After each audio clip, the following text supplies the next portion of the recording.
Allez, nous aussi repartis, mon cher Philippe David, jusqu'à 10h, c'est le Grand Matin Sud Radio. Nous aurons l'édito économique tout à l'heure avec X de Kerdrel. 8h20, Dany Moreau qui pirate l'info. Mais tout de suite, votre invité de l'actu, quelqu'un que vous avez beaucoup cité ce matin, qui est avec nous, c'est Benjamin Cauchy. Benjamin Cauchy, bonjour. Bonjour. Vous êtes un des leaders des Gilets jaunes. Vous avez beaucoup réagi depuis l'arrestation hier soir d'Éric Drouet à Paris. Alors, quel est votre sentiment sur cette arrestation ? J'ai surtout, au-delà de cette arrestation, le sentiment d'avoir constaté que la Macronie a été prise en flagrant délit d'acharnement politique, tout simplement. Mais est-ce que c'est une arrestation symbolique, Éric Drouet étant un symbole ? Surtout vu tout le bien qu'a dit de lui un certain Jean-Luc Mélenchon, qui a même fait le parallèle avec Drouet, qui avait reconnu Louis XVI lors de la fuite de Varennes. C'était il y a quelques années, en 1792. Alors, je laisse propriétaire des envolées lyriques, Monsieur Mélenchon. Effectivement, Monsieur Drouet est l'un des initiateurs du mouvement des Gilets jaunes. Donc, lorsque Monsieur Castaner et Monsieur Macron décident d'interpeller un citoyen, Monsieur Drouet, qui est en train de déposer avec quelques amis des bougies en hommage aux 10 morts de ce mouvement social, nous sommes plus dans le symbole et dans l'acharnement politique que dans un élément de police quotidienne. Clairement, il y a eu des centaines de véhicules brûlés le 31 décembre. Si M. Castaner mettait la même énergie à arrêter les délinquants qui tous les ans brûlent des voitures, eh bien écoutez, là on pourrait dire qu'il y a une légitimité à avoir arrêté M. Drouet. Clairement, là on est sur une police politique qui est mise en place. La fermeté annoncée par le président de la République le 31 décembre se transforme dans les actes en arrêtant M. Drouet, mais clairement il vient de mettre de l'huile sur le feu, c'est tout ce qu'il vient de faire. Mais le terme que vous utilisez, c'est police politique. C'est un terme qui a été utilisé pas plus tard qu'hier soir sur Twitter par Jean-Luc Mélenchon. Je peux même le citer. De nouveau, Éric Drouet interpellé. Pourquoi ? Abus de pouvoir. Une police politique cible et harcèle désormais les animateurs du mouvement Gilets jaunes. #Gilets jaunes. Police politique, quand même, ça fait penser à des choses beaucoup moins belles dans l'histoire. Gestapo, Tchéka, etc. Ah écoutez, regardez la une du Monde il y a quelques jours, et puis vous aurez compris qu'effectivement, on est en train de dévier. Monsieur Macron a cassé l'échiquier politique l'année dernière en étant élu président. L'échiquier politique est en train de se reconstituer contre lui. Des forces qui sont à la fois d'extrême gauche, de gauche, écologistes, de droite républicaine et de droite souverainiste, finalement trouvent un point commun derrière les Gilets jaunes, celui de contester la politique d'Emmanuel Macron, qui est une politique qui ne correspond pas aux Français. Emmanuel Macron a été élu avec 17% des inscrits. Il faut être au clair, avec 17% des 40 millions d'électeurs.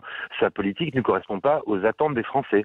Donc clairement, effectivement, il y a une convergence de combat et une convergence de deux points de vue contre la politique d'Emmanuel Macron. Et lorsque l'on voit des attitudes comme celle du ministre de l'Intérieur hier en arrêtant M. Drouet, on est bien au-delà de ce que l'on attend d'un ministre de l'Intérieur. Mais Éric Drouet, c'est quand même quelqu'un d'assez controversé. Son appel à prendre l'Élysée, ça va quand même très loin, non ?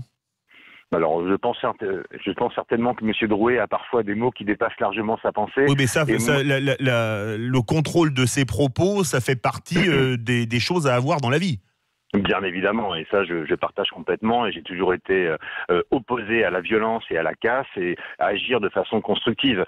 Mais pour le coup, en atteignant la personne de M. Drouet, que je respecte, qui ne me fascine pas à titre personnel comme pourrait l'exprimer M. Mélenchon, mais je respecte tout à chacun, et donc M. Drouet effectivement a, comment dirais-je, une légitimité historique et initiatrice du mouvement des Gilets jaunes, et en souhaitant interpeller M. Drouet, ce n'est pas tant pour ses propos, ce n'est pas tant pour ses actions, mais tout simplement parce qu'il est l'un des représentants, que l'on veuille ou non, des Gilets jaunes. Donc ce n'est pas M. Drouet en tant que tel qui a été arrêté hier, c'est des Gilets jaunes que l'on veut mettre dans une cage et que l'on veut faire taire.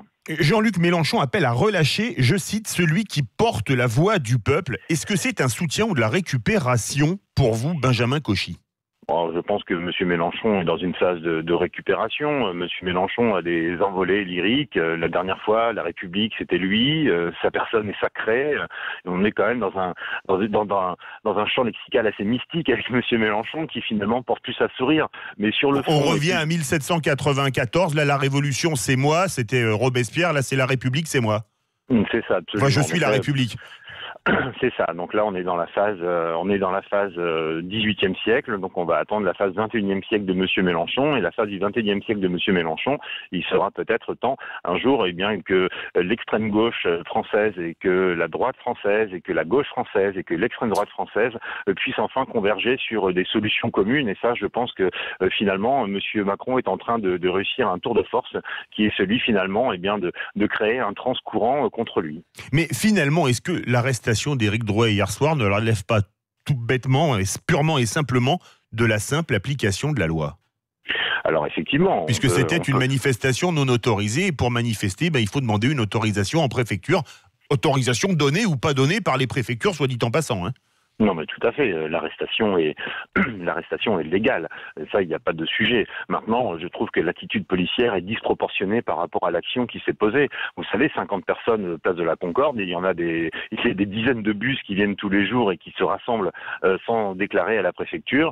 Vous avez des touristes qui prennent en photo l'obélisque, et pour autant, il n'y a pas des cars de CRS qui débarquent. Donc, soyons bien au clair. Effectivement, ce rassemblement n'était pas légal, mais si demain, monsieur, vous décidez que Sud Radio va faire la galette des rois à place de la Concorde et que vous n'avez pas prévenu la préfecture, est-ce que vous aurez des camions de CRS?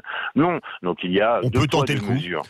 Vous pouvez tenter le coup, mais plus sérieusement, il y a 2 poids, 2 mesures. Donc effectivement, la manifestation, le rassemblement n'était pas déclaré en préfecture, mais si désormais 50 personnes qui doivent se réunir dans la rue doivent absolument déclarer en préfecture, la démocratie est en train de s'amoindrir de jour en jour. Vous avez dit, Benjamin Cauchy, malheureusement, j'ai l'impression que le gouvernement veut radicaliser le mouvement. L'exécutif ne fait que mettre de l'huile sur le feu. Pardon. Oui, Est-ce absolument. que vous pensez que cette arrestation va remettre de l'huile sur le feu? Oui, et alors je pense que c'est un joli couvre-feu, un firewall comme on dit maintenant, pour cacher tous les impairs de la Macronie. On ne parle plus du coup de Monsieur Benalla, de ses passeports diplomatiques, de ses SMS échangés avec un président de la République.